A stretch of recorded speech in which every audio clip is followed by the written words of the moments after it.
মান রাআ মিনকুম মুনকারান, যদি কোনো ব্যক্তিকে খারাপ কাজ করতে দেখো, অন্যায় কাজ করতে দেখো, ফালিয়ুগাইয়িরু বিয়াদিহি, তখন তুমি হাত দ্বারা প্রতিবাদ করো। ফাইন লাম ইয়াসতাতি ফাবিলিসানিহি, যদি তুমি হাত দ্বারা প্রতিবাদ করতে না পারো তাহলে তুমি জবান দ্বারা তার প্রতিবাদ করো। এটাও যদি তুমি না পারো, ফাইন লাম ইয়াসতাতি ফাবিকলবিহি, তুমি তোমার অন্তর দ্বারা সেটাকে ঘৃণা করো। ওয়া যালিকা আদওয়াফুল ঈমান, আর এটা হলো ঈমানের সর্বনিম্ন স্তর। এই হাদিসে পাপ কাজ থেকে দেখলে নবী করিম সাল্লাল্লাহু আলাইহি সাল্লাম তিনটা স্টেপ, তিনটা কাজ করতে বলেছেন। কয়টা? এক নম্বরে হলো হাত দ্বারা প্রতিবাদ করা।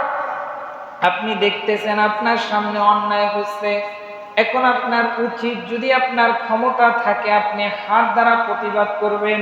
তবে মুহাদ্দিসিনে কিরাম এর ব্যাখ্যা করেছেন এটা হলো প্রশাসনের কাজ। কার কাজ? একটু আওয়াজ করে বলুন না, এটা কার কাজ? এই যে হাত দ্বারা প্রতিবাদ করা, এটা কাজ হলো প্রশাসনের। এক্সাম্পল, আমাদের এই যে আপনার বাড়ির পাশে বা বাড়ির সামনে কোনো মানুষ বা কিছু যুবক ছেলে, তারা যদি অন্যায়ভাবে বিভিন্ন ইয়াবা, ফেন্সিডিল, এই জাতীয় যেগুলো আপনার নিষিদ্ধ জিনিস আছে, এগুলো যদি খায় অনেকজন মিলে, আপনি যদি এখানে যান, গিয়ে যদি আপনি হাত দ্বারা প্রতিবাদ করেন, তাহলে আপনার উপরে উল্টা রিয়াকশন আসার সম্ভাবনা আছে না নাই? আপনি যদি হাত দ্বারা এখানে প্রতিবাদ করতে যান, এখানে উল্টা রিয়াকশন আসবেন। কেননা অন্যায়ের প্রতিবাদ করলে, সৎ কথা বললে, হক কথা বললে বিপদ আছে না নাই? জেল জুলুম আছে না নাই? এক্সাম্পল, আমি যদি এই খাতার কাগজের মধ্যে আগুন লিখি, কলম দিয়া আগুন লিখি, খাতাটার এই কাগজটা কিন্তু পুড়বে না। আমি যদি এই খাতাটার মধ্যে পানি লিখি, এই কাগজটা কিন্তু ভিজবে না। কিন্তু সত্যিকারেই যদি আমি এই কাগজটাকে লাইট দিয়ে, এটাকে আগুন দ্বারা জ্বালিয়ে দিই, এটা পুড়ে যাবে। ঠিক কিনা বলেন? ঠিক তদ্রুপ আপনি যদি সৎ কথা বলেন, হক কথা বলেন, সত্যিকারে যদি হক কথা আপনি বলতে পারেন, তাহলে আপনার উপর বিপদ আসবে, এটা 100% ঠিক। ঠিক কিনা বলেন? এই জন্য আপনি যদি সেখানে প্রতিবাদ করতে যান হাত দ্বারা, তাহলে আপনার প্রতি বিপদ আসতে পারে। এই জন্য আপনি সেখানে হাত দ্বারা প্রতিবাদ করবেন না, আপনি প্রশাসনকে জানাবেন, পুলিশকে জানাবেন যে অমুক জায়গায় এটা হচ্ছে। তখন সেই প্রশাসন এসে যদি এটাকে হ্যান্ডেল করে, তাহলে এখানে বিপদের কোনো সম্ভাবনা নাই। এই জন্য হাতের কাজ এটা করবে প্রশাসন। কে? একটু আওয়াজ করে বলেন, কেরা করবে? প্রশাসন, সরকার। সব জায়গায় আপনার অন্যায় দেখে হাত দ্বারা প্রতিবাদ করার দরকার নাই। দুই নাম্বার যেটা আছে, ফাইন লাম ইয়াসতাতি ফাবিলিসানিহি, এইটা হলো সবার। কেননা আমরা সবাই হলাম একজন দায়িত্বশীল, আমরা সবাই এক একজনের এক এক জায়গায় দায়িত্ব আছে না নাই? আপনি মনে করতে পারেন এটা মনে হয় ইমাম সাহেব, যিনি মুহাদ্দিস, যিনি আলেম, এর দায়িত্ব না। এই দায়িত্ব সবার। ঠিক কিনা বলেন? কেননা কুল্লুকুম রাইন ওয়া কুল্লুকুম মাসউলিন, প্রত্যেকের দায়িত্ব সম্পর্কে জিজ্ঞেস করা হবে। আপনি একজন পরিবারের সদস্য, আপনার পরিবারের ছেলে মেয়ে, স্ত্রী, সন্তান আপনার দায়িত্বে। ঠিক কিনা বলেন? আপনি তাদেরকে যেই রকম চলতে বলবেন, আপনি তাদেরকে যেই রকম চালাবেন, তারা সেই রকমই চলবে। ঠিক কিনা? আপনি যদি তাদেরকে পর্দার বিধান মানতে বলেন, তারা পর্দার বিধান মানতে বাধ্য। আপনি যদি তাদেরকে বেপরদায় ছেড়ে দেন, তারা বেপরদায় যাবে। আপনি যদি আপনার সন্তানকে মাদ্রাসায় পড়ান, সে মাদ্রাসায় পড়তে বাধ্য। আপনি যদি আপনার সন্তানকে স্কুলে পড়ান, তাহলে সে স্কুলে পড়তে বাধ্য।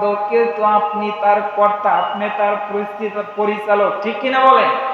প্যারে হাজরিন, এই জন্য আপনার সন্তানকে, আপনার স্ত্রী, আপনার বোন, এদেরকে আপনি যদি অন্যায় দেখেন, তাহলে আপনি মুখ দ্বারা, লেসান দ্বারা, জবান দ্বারা এটার প্রতিবাদ করবেন। এটা হলো 2 নাম্বার স্টেপ, 2 নাম্বার প্রক্রিয়া, যেটা সবার। যেটা কার? একটু আওয়াজ করে বলুন না, সেটা কার? সবার। 3 নাম্বারে হলো ফাইন লাম ইয়াসতাতি ফাবিকলবিহি, অন্তর দ্বারা ঘৃণা করা। কোন পাপ কাজ আপনি দেখতেছেন, আপনি গলার মতো সাধ্য নাই, কিন্তু আপনার ক্ষমতাও নাই এর প্রতিবাদ করা, তখন এইটাকে আপনি অন্তর দ্বারা ঘৃণা করবেন। এটা যে পাপ, এটা যে অন্যায়, এটাকে আপনি অন্তর দ্বারা ঘৃণা করবেন। আল্লাহর নবী বলেন ওয়াযালিকা আদওয়াফুল ঈমান, আর এটা হলো ঈমানের সর্বনিম্ন স্তর। কিন্তু আমরা দেখা যায় এই কাজটাই সবচেয়ে বেশি করি। কথা বলেন, এক জায়গায় আপনি পাপ কাজ দেখতেছেন, অন্যায় কাজ দেখতেছেন, আপনি মনে মনে একটু খারাপ মন্তব্য করে চলে আসছেন। প্যারে হাজরিন, এটা প্রকৃতি ঈমানদার হতে পারে? আপনি অন্যায় দেখছেন, আপনি এখানে একটু দাঁড়ান, আপনি কিছু কথা বলেন, চেষ্টা করেন। হেদায়েত দেওয়ার মালিককে।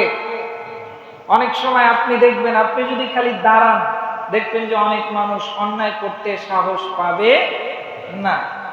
এইটার মতোই একটা মানুষ অন্যায় ভাবে একজন মানুষকে মারতেছে, আপনি দেখতেছেন একজন মানুষ একটা রিকশাওয়ালা ব্যক্তিকে অন্যায় ভাবে খামাখা হয়তো 5 টাকা 10 টাকা ভাড়ার জন্য মারতেছে অন্যায় ভাবে, আপনি ওটা দেখে চলে যাইতেছেন, তার উপরে জুলুম করা হইতেছে, আপনি এটা দেখে চলে যাইতেছেন। প্যারে হাজরিন, এটা ঈমানদারের বৈশিষ্ট্য হতে পারে না। আপনি ওখানে জাস্ট একটু দাঁড়ান, আপনি যদি ওখানে দাঁড়ান, তখন ওই যে মারতেছে তার মনের মধ্যে একটা ভয় হিসাবে যে আমি যে অন্যায়ভাবে মারতেছি, এটা কি তার মনের মধ্যে একটা ভয় হিসাবে। আপনি একটু জিজ্ঞাসা করেন যে কি হয়েছে, আপনি তাকে মারতেছেন কেন, একটু বলেন। এটা একজন মুমিন হিসাবে, এজ এ মুসলিম হিসাবে আপনার দায়িত্ব। এটার নামই ইসলাম, ঠিক কিনা বলেন?